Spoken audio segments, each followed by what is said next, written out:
Hi guys, welcome back to my channel. Today I'm going to show you how you can fix a problem without resetting your PC.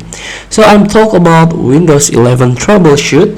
So if you have problem, there's a system bug, or there is a like you mess up with the system and the system not run normally, you can try to fix the problem without reset your PC.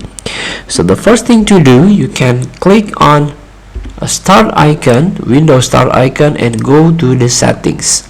Here you can find system, click it, scroll down and try to search recovery, reset, advanced startup, go back, click. And the first option, of course, the fix problems without resetting your PC. Resetting can take a while. First, try resolving issues by running a troubleshooter. Click. And here, this is like a recommended troubleshooter preferences.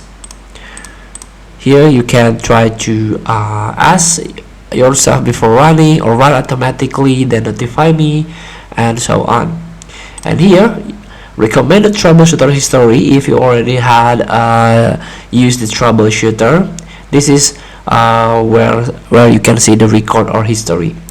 This is other troubleshooters. Click, and here we go. So maybe you have a problem with the audio, there is a bug, network, internet, printer, or there is a bug with Windows update. This is the frequent problem that you can encounter. And this is the other, maybe you have a problem with the Bluetooth device, or cannot pair with your system, and so on.